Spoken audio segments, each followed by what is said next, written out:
Obrigada, Luísa. Então, vamos dar início. Bom dia, senhoras e senhores. Vamos dar início, então, à nossa plataforma do conhecimento com o tema de processo sucessório em organizações familiares. Primeiro, vou me apresentar. Meu nome é Maria da Graça Pitiá Barreto. Sou administradora de formação, tenho mestrado e doutorado em administração. E desde o ano 2000 que nós vimos coordenando um núcleo que versa sobre essa temática na Universidade Federal da Bahia.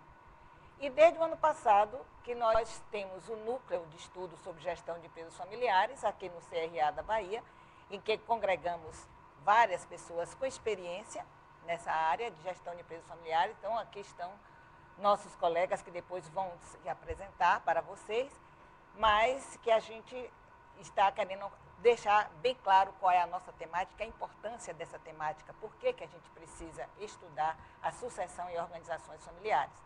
Então, nós vimos que as organizações familiares são fenômenos empresariais de grande importância no mundo todo. Elas representam mais que 80% das organizações empresariais.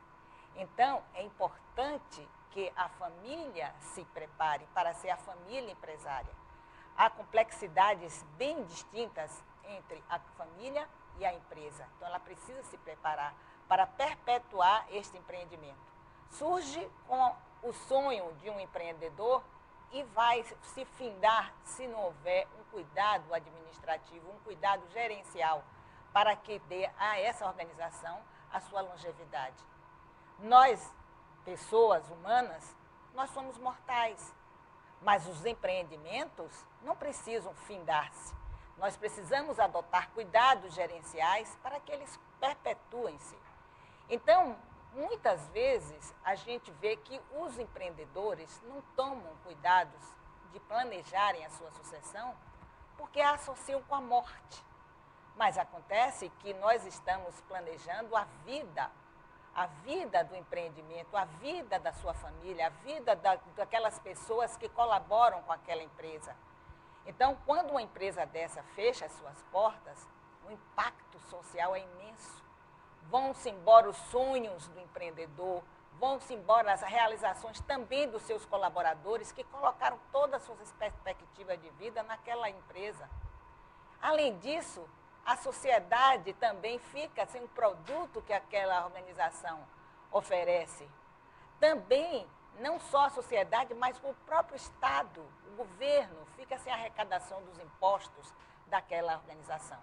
Portanto, senhoras e senhores, hoje nós vamos debater esse assunto e nós vamos dividir a nossa exposição em dois grandes blocos, em que um bloco de 15 minutos nós exporemos a importância desse planejamento, os possíveis conflitos que podem vir dentro desse planejamento do processo sucessório, o perfil que deve ser adotado para o sucessor. Aí teremos um intervalo para questões, depois nós abordaremos no outro bloco também de 15 minutos, em que nós teremos o foco preventivo. O que a empresa deve fazer caso o empreendedor se vá de uma hora para outra, morra? Então, quer dizer, tem a prevenção financeira para se adotar nesse caso, né? A empresa tem que pensar nessa possibilidade. E como a constituição da família, a constituição familiar pode auxiliar nesse processo? Também nós vamos discutir. E também vamos abordar aqui a relação do sucessor e do sucedido, que tem peculiaridades importantes. Então, gente, eu gostaria agora de passar para que cada um dos nossos colegas se apresente, né, dizendo o seu papel, sua experiência. E aí eu vou passar primeiro para o nosso colega administrador Yuri. Bom dia, meu nome é Yuri Vieira, sou administrador de empresas, corretor de seguros e sócio da Vieira Fonseca, corretora de seguros. É um prazer estar aqui com vocês. Bom dia, meu nome é Ajax Amaral, sou administrador de empresas, especialista em gestão de negócios e turismo, professor e faço consultoria em pequenas e médias empresas. Eu sou Eduardo Fausto Barreto, sou graduado em administração, mestre em administração e doutor em administração. E na minha tese de doutorado, eu justamente começo a abrir esse viés de preocupação com as organizações familiares quando junto com a professora Graça começo a estudar a longevidade das organizações e justamente como isso depende justamente das famílias realmente se preparar para ter esse processo de longevidade. Bom dia a todos, eu sou Lorival Cunha, eu sou administrador com especialização em gestão empresarial. Atuei em diversas empresas da iniciativa privada e pública e atualmente trabalho na área de saúde e tenho grande satisfação em estar aqui participando desse evento com vocês. Ok, então, feitas as apresentações, eu gostaria agora que o nosso colega Eduardo Fausto falasse um pouco sobre o planejamento do processo sucessório. É complexo na nossa cultura falar de planejamento. A palavra planejamento no Brasil é uma palavra relativamente jovem. Para você ter uma noção, ela foi inserida na administração pública através do Decreto-Lei 200 de 67, inserida no decreto, mas não se tinha a cultura de praticar o planejamento. Então, na realidade, a gestão era muito improvisada, as pessoas improvisavam como se o seguinte, que improvisando era a maneira de dar certo. Então, na realidade, o planejamento sucessório ainda é uma reação muito grande das famílias. A maioria das famílias não fazem planejamento sucessório. Esse planejamento sucessório hoje atinge, poderia dizer, os grandes conglomerados, mas os médios e pequenos conglomerados realmente não pensam em fazer o seu planejamento sucessório, que eu acho que, como a professora Graça disse muito bem, se houvesse um planejamento sucessório, a realidade empresarial do país seria totalmente diferente. E eu acho que as universidades, os órgãos públicos, deviam justamente se preocupar em conscientizar os empresários desse processo tão alvissareiro para as empresas. Então, na realidade, para se construir um processo sucessório, é importante se ancorar em 4 palavras, que é o patrimonial, o familiar sucessório, o societário e o tributário. Se você consegue realmente fazer essa associação, você inicia um processo sucessório vigoroso. Então, no patrimonial, é você procurar conhecer quais os bens que a família é detentor. Não só a empresa, mas todos os bens. Fazer uma verdadeira anamnese. Que ações as empresas têm nos diversos grupos? Que ações as empresas têm naquele grupo dela? Quanto % do capital da empresa? Então, conhecer, inclusive, para num processo de divisão desses bens, saber com quem fica com cada legado. A familiar sucessória. Essa é uma sensibilidade que a família deve ter de desde a idade mais tênue e identificando as pessoas que têm vocação para continuar o processo de gestão. Repara o seguinte, ser herdeiro é algo importante, é um direito, mas ser gestor é uma habilidade. Então, nem todos têm essa habilidade para ser gestor. E tem um grupo aqui baiano que feneceu, que acabou justamente pela insistência do patriarca em pegar o seu filho e fazer dirigente do grupo. Quando esse filho, desde cedo, manifestava uma vocação para ser justamente artista, ou seja, ser escultor. E a família insistia, o grupo terminou indo à falência e o filho se tornou um escultor de visibilidade nacional. Na societária, é importante compreender qual o tipo de sociedade que a família tem, por cotas ou por ações. Porque, na realidade, é o seguinte, quando uma organização começa a crescer, e a crescer muito, professora Graça, ela precisa de capital. E, justamente, no Brasil, Lorival, o custo do capital é muito caro, você sabe disso. Tomar dinheiro emprestado é muito caro, então ela precisa de capital de terceiros. E aí ela tem que adotar uma estratégia onde terceiros aportem recursos na empresa, mas ela continue justamente com o controle da empresa. E, por fim, nós falaremos da tributária. Nós vamos falar da tributária porque é o seguinte, é importante que você tenha administradores, contadores e até mesmo bacharéis em direito preparados para dar esse modelo jurídico para que o patrimônio seja passado de uma geração para outra, com a menor carga tributária possível. E isso só é possível se, quando se está vivo, se começa justamente a contratar esses profissionais para justamente pensar nesse processo de transmissão do patrimônio para as novas gerações. Então, eu acredito, com essa pequena pincelada, os senhores terão uma visão do planejamento sucessório para que a gente possa, professora Graça, professor Ajax, abrir uma discussão sobre esse tema tão caro para a administração da empresa familiar. Ok. Obrigada, professor. Eu gostaria agora que a gente discutisse, porque dentro desse processo, como o professor Eduardo falou, vai ter peculiaridades e aspectos que vão trazer possíveis conflitos, né? E aí eu gostaria que o administrador Lorival falasse um pouquinho sobre esse aspecto. Perfeitamente, professor, obrigado.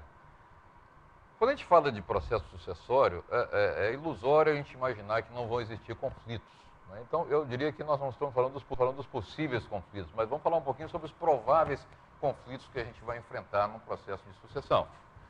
Eu costumo, para efeito da gente organizar um pouquinho essa conversa, dividir isso aí em três principais fatores que podem criar esses conflitos nesse processo sucessório.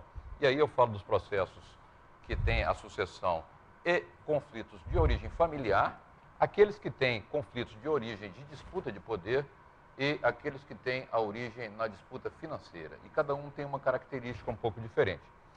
Quando a gente está falando de familiares, a gente começa a perceber que as empresas costumam, quando tem essa característica de empresa familiar, admitir parentes.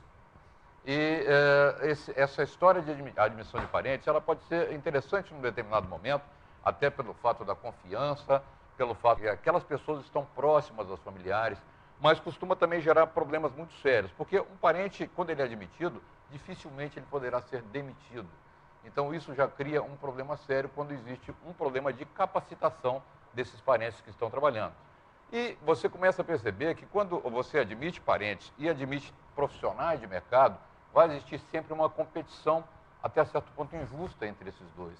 Porque, concorda, professor, eles começam a competir, sendo que um compete por aspectos técnicos e o outro muito mais por aspectos familiares.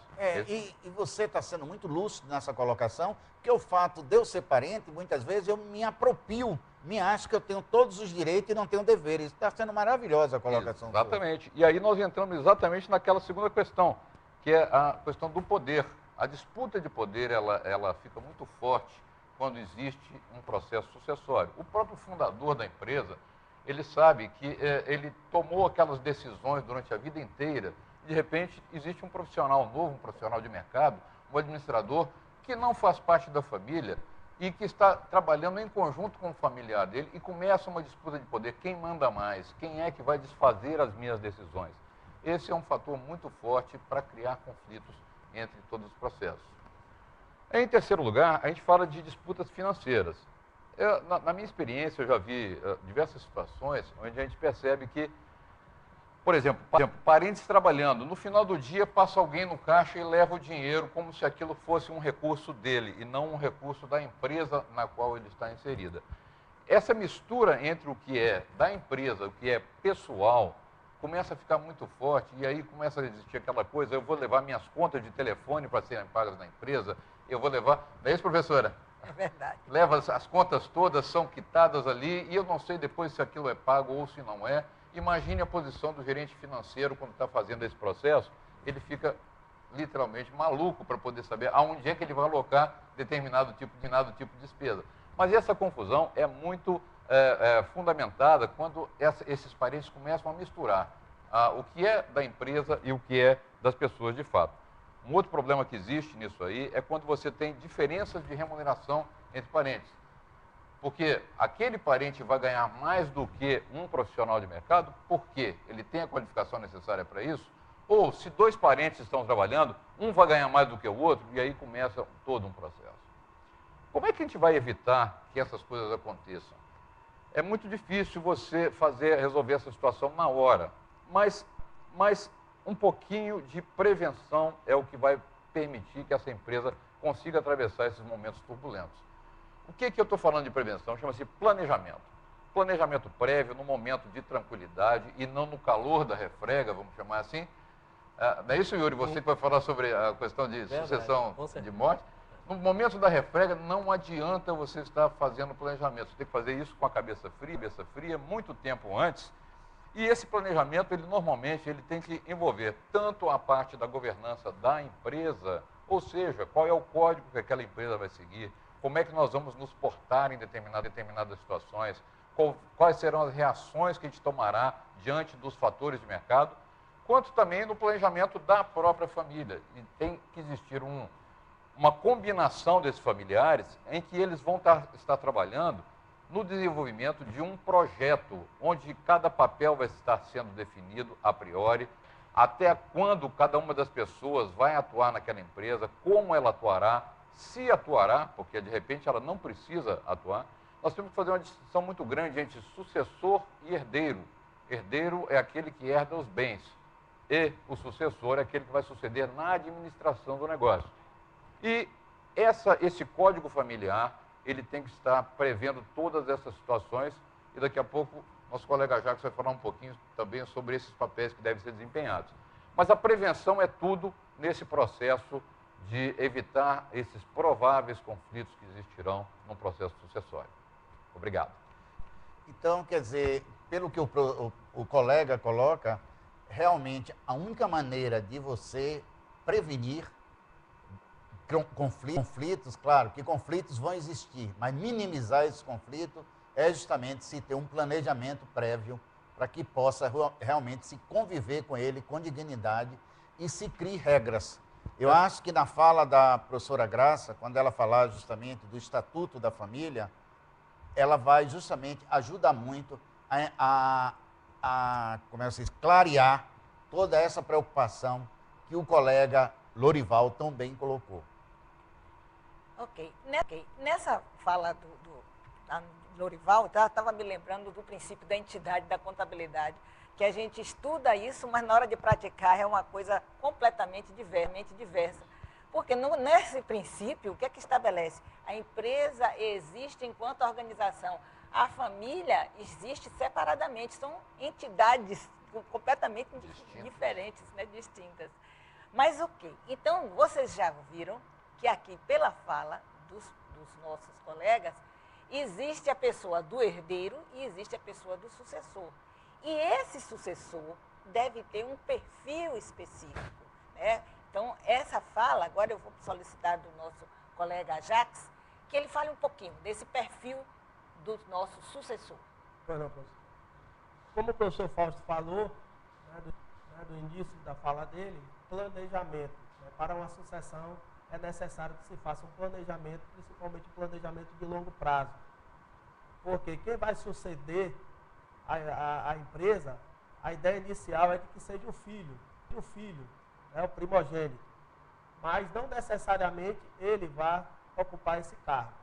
Então é necessário que faça um planejamento de longo prazo para que vá se detectar quem está disposto na hora do momento da sucessão, quem está disposto a assumir, que competência ele tem para assumir esse cargo e como ele vai gerir esse negócio. Por quê? Está em jogo aí a sobrevivência da empresa. Esses momentos de transição são momentos que envolvem, né, aspectos emocionais, envolvem mudanças profundas na própria filosofia da empresa, na visão da organização, na maneira de gerir o negócio. Existe um planejamento que é feito, porém no Brasil apenas 26% das empresas fazem um planejamento, né, da sucessão, contra 35% que é a média mundial, segundo a consultoria, que é uma consultoria internacional chamada Kornfeld. Isso explica porque apenas 30% das empresas chegam na segunda geração e entre 5% e 10% conseguem chegar na terceira geração. A decisão parte do sucedido. Então, ele é que tem que fazer todo esse processo de transição, preparando o sucessor. Como esse sucessor deve ter preparado e qual o perfil dele? Ele deve ser preparado desde pequeno, já que é o filho que vai assumir, a gente tem, em tese, o filho assumiria esse cargo. Então, ele tem que ter uma educação continuada, principalmente começar dentro da empresa, aí como menor aprendiz, passando por todos os departamentos da empresa, aprendendo como é o processo produtivo, o processo de vendas, até ele chegar na idade de entrar numa faculdade, para que ele possa fazer um curso de administração de empresas, que é o essencial. A partir daí, ter outras experiências, MBAs são importantes também em marketing, MBA em gestão de negócios, MBA em relações internacionais, se essa empresa for uma empresa que vai trabalhar com exportação, o MBA em finanças, para que ele seja um generalista e tenha controle do seu negócio. E a partir daí, trabalhar como trainee também em outras empresas, para que ele saiba como é as hierarquias, para que ele seja comandado e para que desperte nele o espírito de líder. Outra coisa que é muito importante, que a gente não pode deixar de citar, é o fato da hora dos matrimônios, né? Das questões dos casamentos. A escolha dos cônjuges, elas também devem ser muito levadas em conta, porque isso pode atrapalhar, de sobremaneira, uma sucessão. Em grandes organizações, algumas literaturas recomendam que faça-se pactos nupciais, pré-nupciais, para que façam aquele contrato pré-nupcial estabelecendo os limites do cônjuge. E falando de atributos, né, você não tem sucessor sem ter o sucedido. Então, o sucedido, chegou o momento dele se afastar. É difícil, porque o que é que ele vai fazer quando sair? Né? Ele pode encarar isso como uma morte, mas é uma aposentadoria. O sucessor tem que ajudar o sucedido em que ele vai fazer lá fora, né? Que ele vai fazer um trabalho voluntário, ou que ele monte até um outro negócio, ou que ele seja o conselheiro da empresa. O que não pode acontecer é que os dois fiquem lá disputando um poder paralelo dentro da própria organização. E, por fim, o sucessor, ele tem que ter alguns atributos, né? Perfil aí de liderança, tem que ser dinâmico, tem que ter principalmente ética, austeridade, flexibilidade, saber lidar com as pessoas, ter uma competência emocional muito grande e, acima de tudo, ser o grande articulador entre o sucedido e todos os stakeholders da empresa. Obrigado. E a gente sabe que isso não é fácil, não é? Não é fácil. É muito complicado você fazer um processo assistido. Aqui que eu acho interessante, Lorival, é que o seguinte, o sucedido aprendeu isso ao longo de uma história. Isso não está em livro. Verdade. Quer dizer, como é que ele se relaciona? É o que eu chamo o contexto proximal, o miolo da organização. São os segredos que só quem está naquela organização sabe. Exatamente. Por exemplo, é o cara que ele liga e fornece para ele um produto porque sabe quem é ele. Se for outra pessoa, ele não vai fazer. É pessoal. É pessoal. Quer dizer, é o que diz o vínculo pessoal que ele criou ao longo dos seus 20, 30 anos dirigindo essa organização.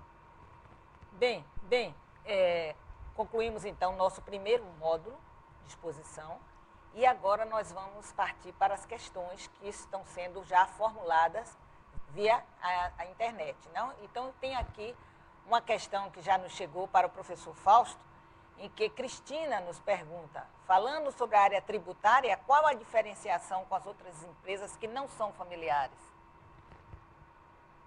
Cristina, sua pergunta é bastante assim, inteligente, né? Mas repare o seguinte, nos grandes conglomerados que não são familiares, justamente, as pessoas são detentores de ações. E o processo sucessório nessas empresas, por exemplo, você pega empresas que hoje, quem tem o maior controle da empresa tem 1% das ações. Então, já na empresa familiar, normalmente quem tem o controle da empresa tem justamente 51% das ações ordinárias.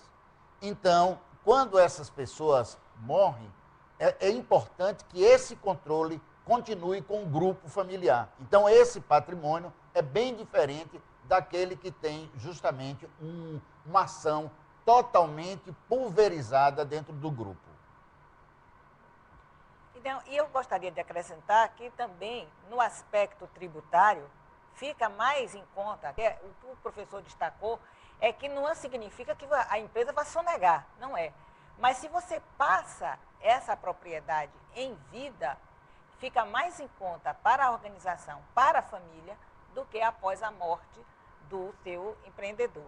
Então, essa é uma questão que precisa as famílias se prepararem já ao longo do tempo. Professora, além disso, hoje é muito comum que as empresas constituam empresas para controle do patrimônio, as chamadas patrimoniais. As patrimoniais, né? Que além de ser uma forma de você proteger também aquele patrimônio, você tem um processo de sucessão mais tranquilo e, além disso, a questão tributária, ela é modificada por essa criação dessa empresa patrimonial.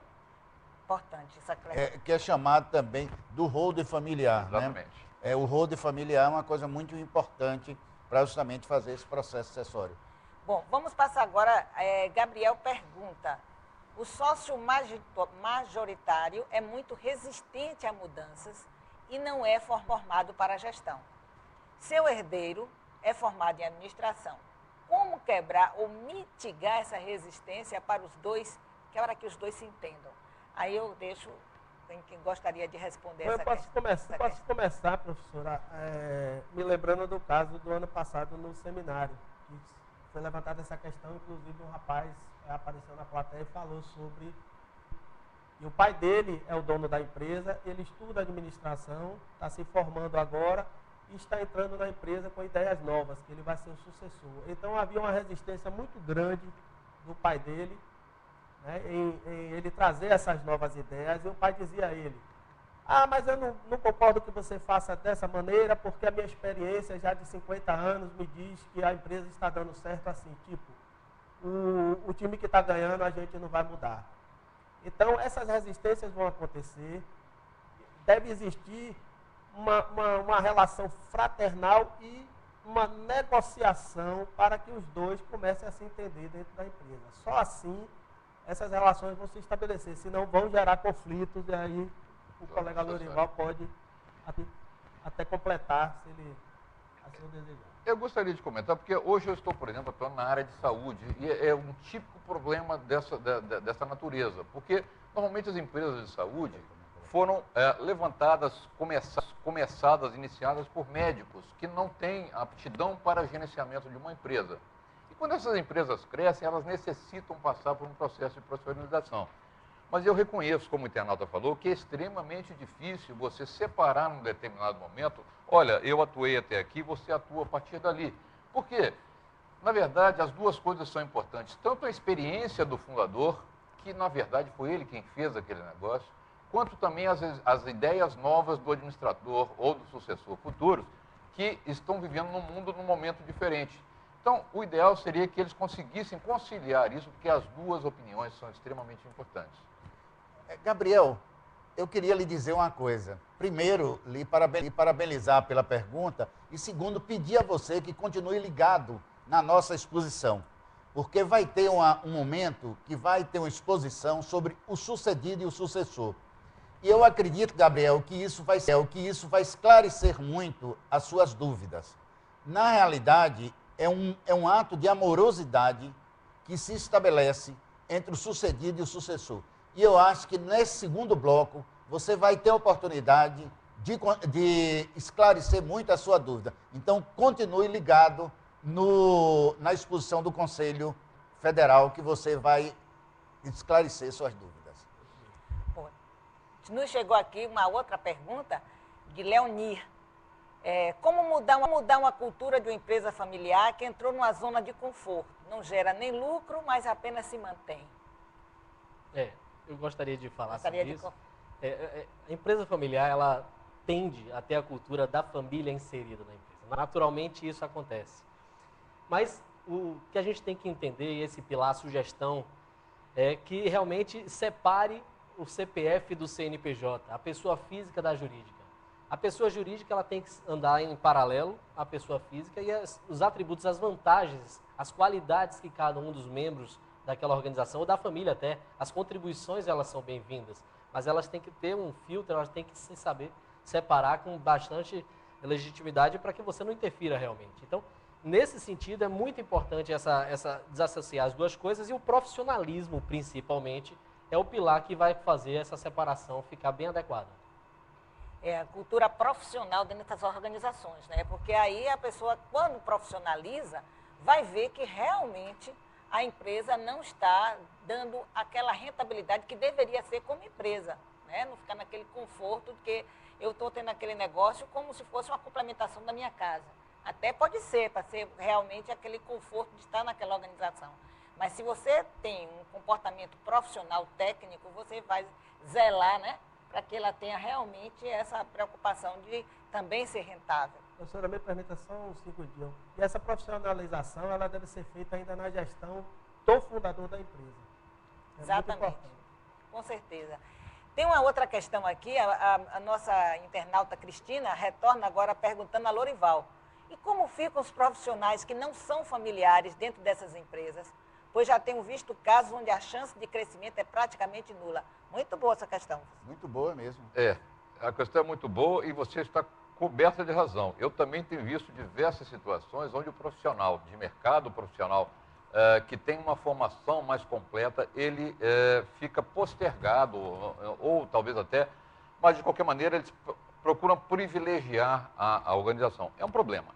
O que deve acontecer numa situação desse tipo? Aquele profissional que ele está prestando aquele serviço lá, primeiro, ele não pode desanimar por causa disso. Ele vai ter que estar sempre colocando as posturas dele como profissional, como técnico, para que a decisão seja tomada pelo fundador ou pela administração da empresa. Nem sempre isso vai acontecer.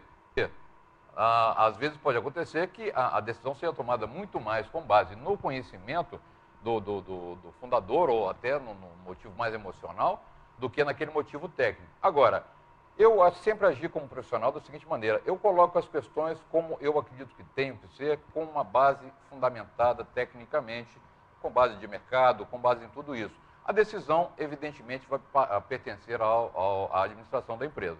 Mas quando você coloca essas suas ideias, quando você coloca essas suas posições tecnicamente e mostra quais são os resultados e as possíveis consequências da tomada daquela decisão, normalmente o fundador ou o administrador vai tomar a preocupação, vai ter a preocupação de ouvi-la e, dentro daquilo que for possível da cultura dele, segui-la.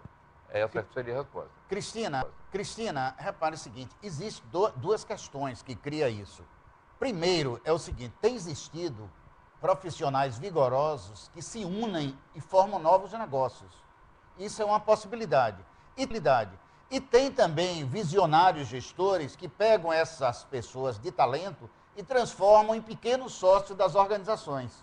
Eu tenho experiência agora de um grupo, inclusive, é um grupo paulista, é um grupo relativamente de médio porte, que ele tinha justamente um executivo talentoso e ele transformou esse executivo numa espécie de um sócio, claro, que é um sócio minoritário, mas é um peão realmente importante para a vida dele futura.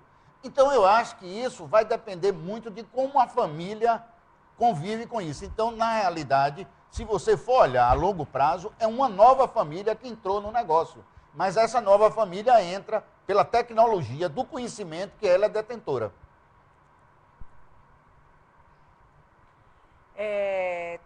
Aqui chegou uma nova pergunta, né? Alice nos pergunta: que precauções devem ser tomadas para a consolidação do processo sucessório? Também quem se habilita? Realmente. O seguinte, as precauções devem ser, primeiro, planejar o processo sucessório. Se você não planeja o processo sucessório, você já tem de antemão um equívoco muito grande. E quem faz o planejamento sucessório aí é o sucedido, através de uma contratação, de uma consultoria, de um nível realmente profissional de alta performance. Se você não tiver isso, você termina se perdendo. Porque, na realidade, é muito difícil, com a carga afetiva que se tem, você escolher entre aqueles entes queridos quem vai ser o sucessor. Principalmente quando chega na geração dos primos. Sim. A questão ainda fica mais difícil. Porque quando está na geração dos filhos, o processo decisório está na mão de um. Quando chega na geração dos primos, já são vários irmãos para escolher justamente aquela pessoa que vai decidir sobre a organização. Então, eu acho que é importante que haja justamente uma orientação profissional, um consultor que tenha justamente habilitação para fazer esse processo de justamente fazer toda essa transição da escolha dessa pessoa que vai ser o novo CEO da empresa. Mesmo porque, professor, eu gostaria de acrescentar também, um consultor externo, ele tem duas coisas. Ele não está envolvido, como o senhor falou, com a afetividade, o emocional, o clima emocional, e, além de tudo, ele é enxergado por todos como uma figura imparcial, não é isso? Ele não está pendente para nenhuma das famílias que estão envolvidas. Cabeça fria para poder certeza, coordenar o processo, né?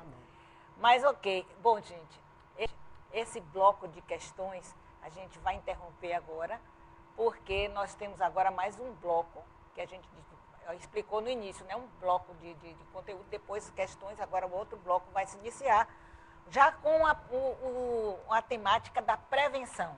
Depois a gente vai, depois desse bloco, responder de novo as questões, tá certo? Então vamos agora ouvir um pouco Yuri, para falar um pouco, né, sobre esse aspecto da prevenção financeira, caso o sucessor morra de repente, né? A palavra adequada é essa mesmo, é prevenção, né? A palavra-chave aqui é prevenção e planejamento. É importante só fazer uma ressalva que planejamento, ele não gera a garantia absoluta de sucesso, mas ele minimiza muito os riscos do fracasso. Então, planejar quanto mais melhor, mas evidentemente também não pode ficar só no planejamento, porque o planejamento também sem ação é ilusão. Então, a palavra prevenção, no significado que eu estou querendo falar, é que os administradores, os sócios, eles têm que antever cenários futuros para o momento presente e aí sim, tentar planejar as melhores alternativas para esses cenários que nem sempre são positivos. Existem cenários catastróficos, cenários ruins e cenários bons também. Claro que o ideal é que a gente encontre cenários bons na nossa jornada, mas nem sempre acontece. Mas, então, esses cenários que são as intempéries, essas fatalidades que podem acontecer, tem uma que é uma prevenção que todo mundo sabe, que é a morte. Ou seja, todos nós um dia vamos morrer, só não sabemos quando, onde e como vai acontecer. Então, se existe a certeza da morte, por que a gente hoje não desenha esse planejamento, não elabora esse planejamento já prevendo essa situação? Tem uma frase que é assim, é melhor apagar a linha no papel do que derrubar uma parede. Então, é melhor você hoje, desde cedo, prevenir do que remediar, já é outro dito popular que fala muito nesse sentido. Então, o planejar consequências do falecimento de um dos sócios, que pode desencadear no falecimento da própria empresa, ou seja, a morte prematura da empresa via a partir daí. Então, planejar essas intempéries é uma coisa muito importante, sobretudo a morte. Eu vou no aspecto da morte, quando há o falecimento aqui, quais são as consequências naturais? A primeira consequência é a aquisição das cotas desse sócio falecido, que agora é de posse dos herdeiros, para a empresa. Só que alguns problemas acontecem nesse momento. Um é a falta da verba. Em geral, as empresas não provisionam essa verba para esse momento, essa fatalidade. Em função disso, não está funcionando, a gente vai comentar alguns pontos na sequência. Mas assim, além de não ter a verba, para os herdeiros, qual é o valor da empresa?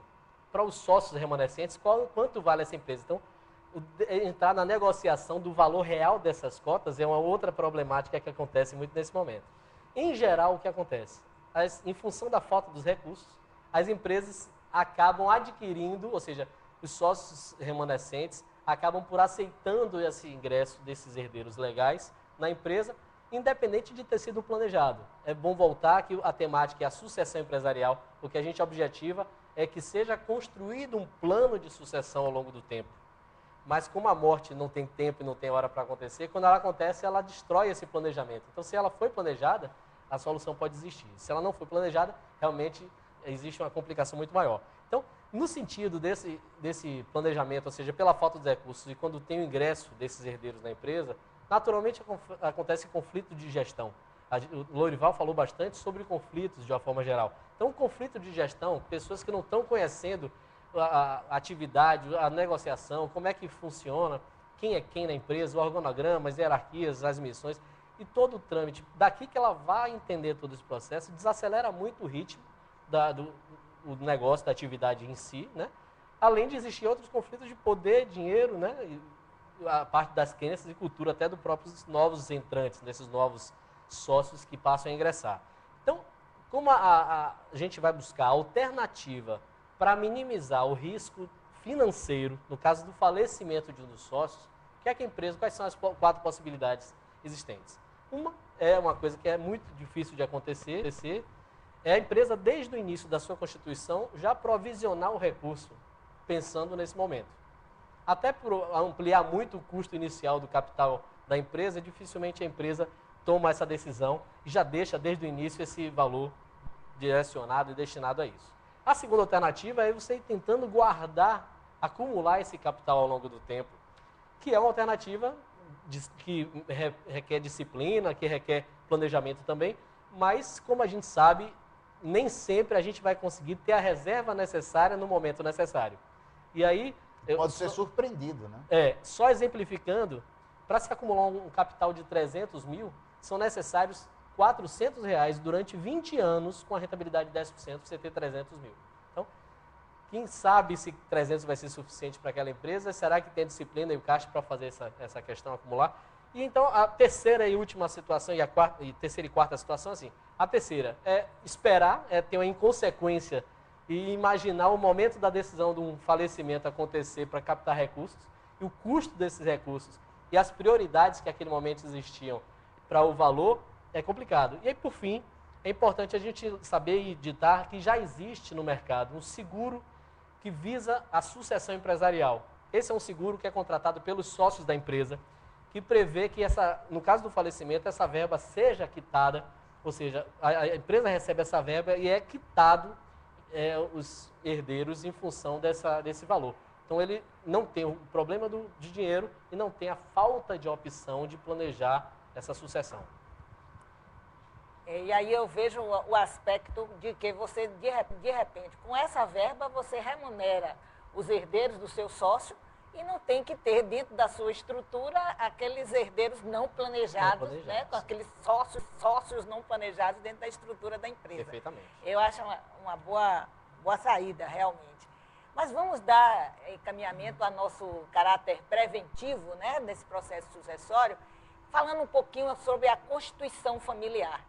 A gente está acostumado a ouvir falar na Constituição do país, né? A Constituição brasileira, vai estar lá, os direitos, os deveres, as normas de conduta dos cidadãos. Mas a gente não está acostumado a ouvir falar em Constituição familiar, né? Parece estranho, mas é semelhante. Vão estar ali registrados os valores que aquela família defende e é um instrumento que é construído que tem a relação da família com o seu patrimônio. A relação da família com aquela empresa. Vai estar ali como é que essa família vai passar de geração para geração aquele patrimônio que tem. Então, é um instrumento de comunicação. Ali vão estar as regras claras para como isso vai acontecer, chamadas regras do jogo, né, do negócio. Então, a gente pode encontrar também a Constituição familiar com outros nomes. Acordo familiar, protocolo familiar. Mas todos eles, com essa nomenclatura, quer dizer a mesma coisa. Vão estar ali um instrumento construído em que vão ser destacados aspectos que muitas vezes são difíceis de se falar. A morte, por exemplo. Né? Ninguém fica querendo falar de morte. Parece que a pessoa é imortal, que não vai morrer nunca. E ali a gente tem que pensar. Esse empreendimento é responsável pela família toda. E se morre de repente? Então, ali vai se destacar a morte, como é que vai passar de uma família, de uma geração para outra, a remuneração, que são aspectos importantes que muitas vezes as pessoas que não estão, que são da família, mas não estão lá dirigindo a empresa, imaginam, fulano que é filho que está dirigindo está recebendo mais vantagem, não é verdade? Com certeza. Existe isso. Então, ali vão ser destacados e discutidos aspectos que muitas vezes fica tudo debaixo do pano, só de falando baixinho, e vai estar claro um instrumento ali registrado. Então, gente, o que é que tem especificamente nessa Constituição? É importante que a gente veja não só os valores, né, que a família defende, como normas de conduta. Lorival, quando falou, ele testemunhou, e aqui nas nossas reuniões de núcleo, todas as semanas, a gente se reúne uma vez por mês no Conselho. Todas as vezes que nós reunimos para discutir esses aspectos, eles que têm experiência dentro de organizações familiares sempre falam isso. Há sempre filhos de proprietário que passam e fazem a limpeza do caixa porque precisam para pagar a conta, trazem conta de luz, trazem carros que vão ser adquiridos. Então, gente, não pode, você precisa ter uma norma de conduta escrita, porque se alguém resolver botar ordem na casa e dizer, não, ninguém vai pegar, vai ficar como se aquele estivesse criando o caso, porque aquele é parente, é filho do outro. Então, para evitar essas situações, se estipula a Constituição da Família, que estabelece as normas de conduta.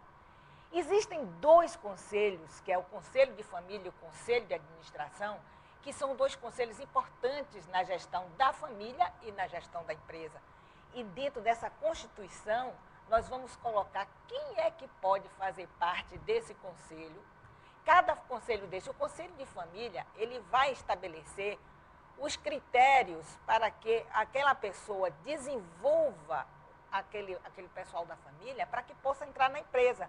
Ou se eles disserem, bom, eu não tenho nenhuma vocação para entrar na empresa, como foi o caso daquele cineasta, né, que não queria... Walter Salles Júnior. E que ele não queria entrar na empresa do pai, e o pai deu toda a condição e é o grande cineasta que a gente conhece. Então, esse Conselho de Família vai desenvolver a família, o Conselho de Administração vai desenvolver a empresa. Então, são dois conselhos. Quem é que deve fazer parte desse conselho? Vai estar lá. E é nessa Constituição estabelecido os critérios para fazer parte desse conselho. Além do que, vão estar também os critérios para entrar. Muitas vezes, como a Jaques colocou, o perfil do sucessor, então vai estar ali, olha, essa pessoa deve ter mestrado, deve ter a formação em administração, mestrado, experiência em outras organizações, vão estar ali os critérios de entrada e também os critérios de saída, porque essa dissociação do valor que cada um vai estabelecer na empresa, de repente, o que diz, não, eu não tenho nada a ver com esse negócio, eu quero a minha parte e quero sair, pode vir provocar a falência, porque ele pode exigir um valor absurdo. Com certeza. Né? Então, tem que estar estabelecido na Constituição como é que vai ser a saída dessa pessoa, dessa empresa.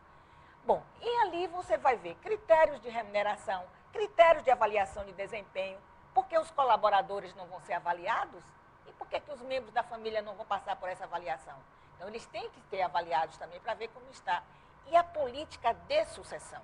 Então, tudo isso vai constar dentro dessa Constituição. Vejam vocês que fica claro, ficam as regras expostas claramente, né, para que o processo sucessório se dê com muita tranquilidade. Isso faz com que a família desenvolva dois princípios, atenda a dois princípios.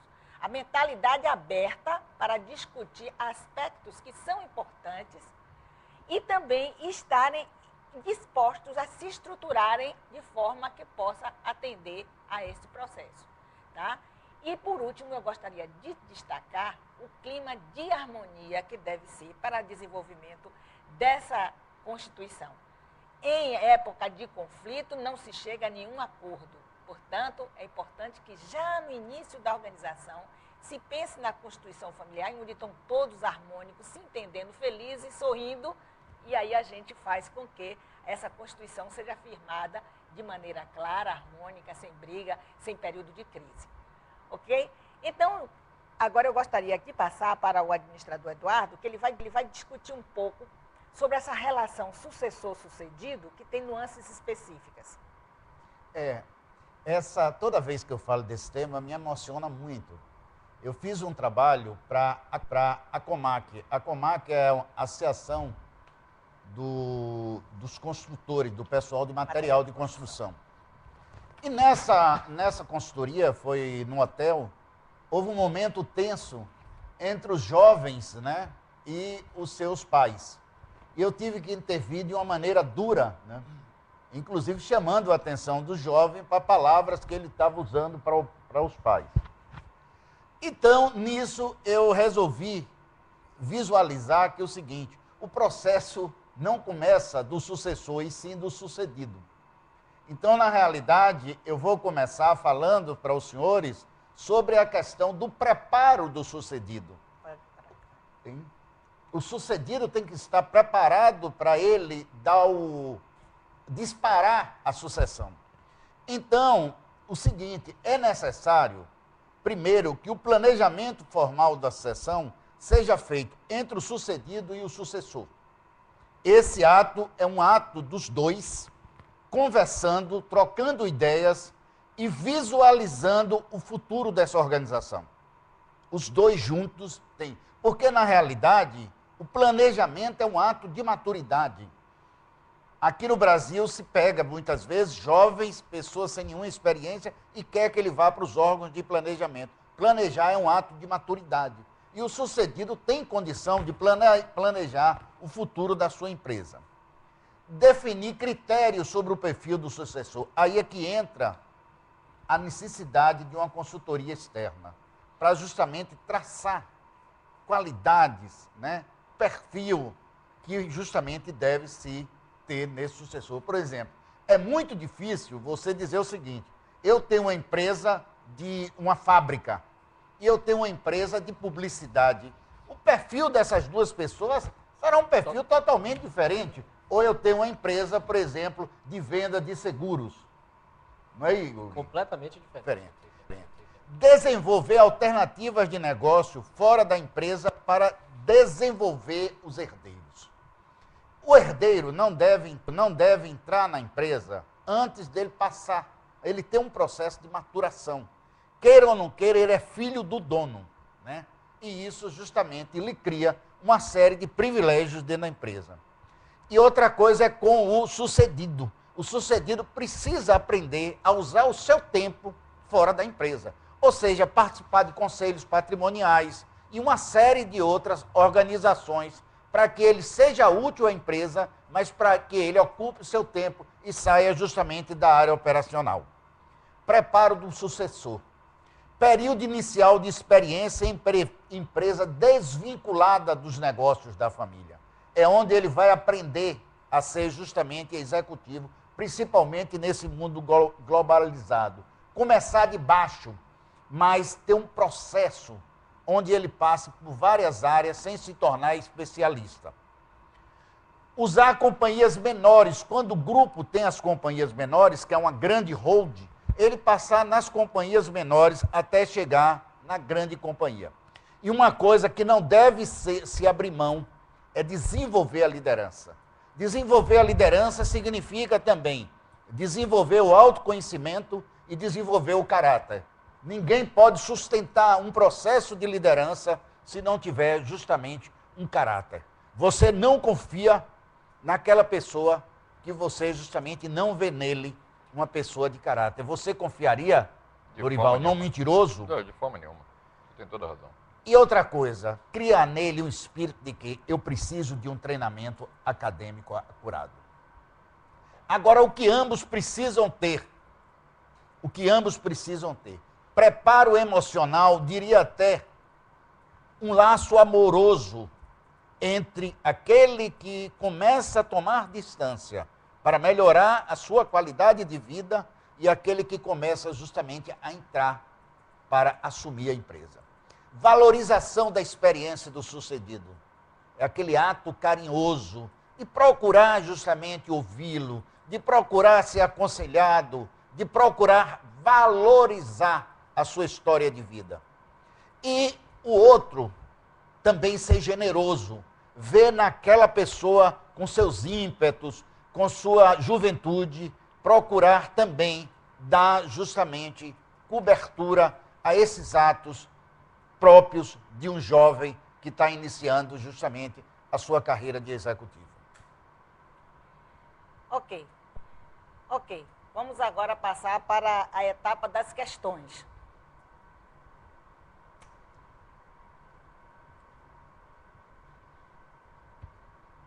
Chegou aqui o internauta nos pergunta, existe uma estrutura organizacional ideal para as empresas familiares? Quem se habilita para perguntar, para responder? Estrutura ideal não existe. O ideal seria o perfeito. Né? Existe uma construção que a gente vem batendo na tecla do planejamento, da consultoria, para que você possa construir ao longo desse período todo, né, essa estrutura organizacional. Com a governança, com a constituição familiar, com as prevenções que o colega Yuri falou, e com toda a preparação do processo sucessório, né, de longo prazo. Inclusive, o professor Fausto colocou muito bem, a questão da consultoria externa é essencial para que esse processo seja feito dentro das organizações. E é importante dizer que não existe estrutura ideal que você comprasse um pacote pronto. Cada empresa tem a sua organização, tem a sua realidade, e ela vai ter que ser estruturada de acordo com o que ele pretende fazer, de acordo com os seus objetivos, dentro da sua visão, dentro da sua missão, para que aquilo que ela quer vai ser estruturado. Então, é preciso que o profissional da administração veja o que é que ela quer ser e aí estruture ela já com aquela ideia assim, o que é que eu quero ser quando eu vou crescer? Então, aí já vou fazer a estrutura adequada para dar a possibilidade da sua expansão. Chegou aqui uma outra questão. Espera aí, só um minutinho. A professora Graça, eu gostaria. A professora Graça foi muito feliz quando falou do princípio da entidade. Eu acho que é muito importante que a pessoa tenha um pouco de visão do que a empresa familiar não é sua. Ela é sua parcialmente, mas ele não pode dispor da empresa de uma maneira como fosse um bem dele, como ele dispõe de um móvel, de uma cadeira. Então é importante ele visualizar que a empresa tem vida, tem pessoas, tem compromissos. Então eu acho que essa consciência é muito importante que os proprietários da empresa tenham. No momento que eles tomam essa consciência, eu acho que eles passam justamente a ter uma relação melhor. Era a mesma coisa que aconteceu durante algum tempo no setor público. A pessoa ocupava um cargo e achava que era dono daquele cargo, que podia fazer, que é o que hoje se chama justamente você ir e marchar para um país republicano, que eu espero que em um determinado momento a gente consiga isso. Então, eu acho que na empresa privada também vai acontecer regra. Por exemplo, eu conheço um escritório, grande escritório de advocacia da Alemanha, que na hora que o filho foi entrar, o filho se submeteu a um concurso, Lorival. Ele fez um concurso como qualquer outra pessoa. É a mesma coisa seguinte, eu tenho um hospital e meu hospital vai fazer hoje residência. Por que meu filho vai entrar sem concurso? Vai participar também. Eu também. Com certeza. Ok, vamos então atender a pergunta de Juliana, que está perguntando a Yuri. Caso não tenha havido planejamento prévio e o sócio venha a falecer, como proceder para que a empresa não estagne, considerando que existem parentes de primeiro e segundo graus nos cargos mais altos? Perfeito. Uma pergunta excelente. Juliana, né? Juliana. Juliana, uma coisa é importante, a parte jurídica.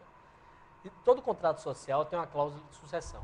E essa cláusula de sucessão, pelo sugerido no Código Civil, é uma cláusula de sucessão aberta. Mas, às vezes, é necessário que o desenho e aquela personalização para aquela empresa seja desenhada uma cláusula de sucessão fechada, que, de repente, prevejam que outras pessoas, no caso do falecimento do sócio, não venham a ser inseridas no novo quadro societário.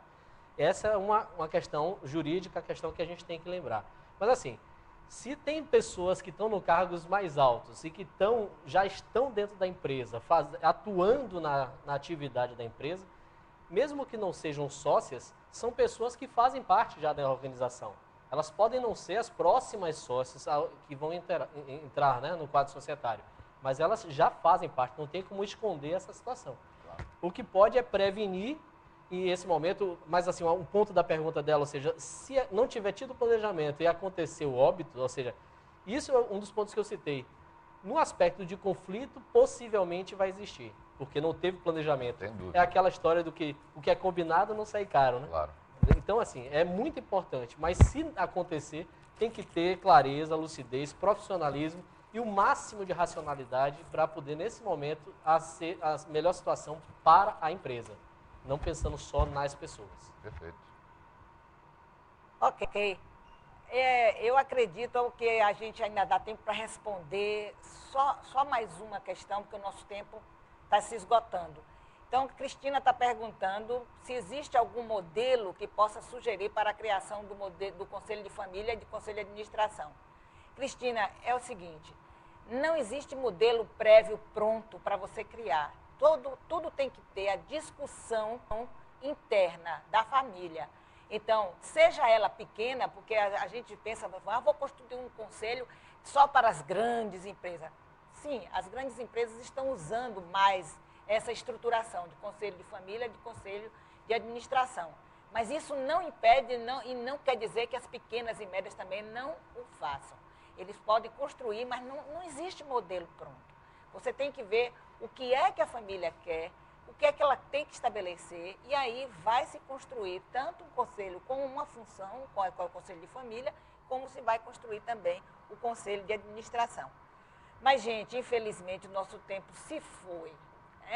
Foi ótimo estar aqui, agradeço aos internautas que nos seguiram, as perguntas que vocês nos mandaram e que não deu tempo da gente responder aqui. Então, a gente vai responder via o site do CRA da Bahia, cada um de nós vai ver a que compete o que a gente discutiu aqui e a gente vai postar no site. Eu gostaria de agradecer a você que esteve com a gente até agora, agradecer a participação dos nossos companheiros aqui, nós todos, e também da nossa moderadora. Eu estou a agradecer a Yuri, obrigado, a Jax, Eduardo e Lorival, e que são sempre com a gente, e a nossa moderadora, que também é nossa companheira de grupo, que sempre está com a gente, Noemi, que é administradora também, tem mestrado em administração, que está aqui nos ajudando na passagem das questões para a gente aqui, está passando para vocês. Então, eu gostaria também de agradecer ao Conselho de Administração, tanto o federal, que colocou toda essa estrutura para a gente fazer essa passagem de nosso conhecimento, da nossa experiência, como também ao Conselho de Administração, que nos abriga mensalmente para que a gente esteja discutindo as nossas experiências em empresas familiares. Muito obrigada.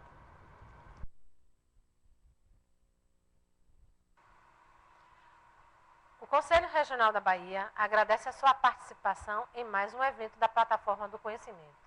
Em breve, essa transmissão estará disponível no nosso canal do YouTube. Marque na sua agenda o nosso próximo evento, que será no dia 27 de novembro. Obrigada.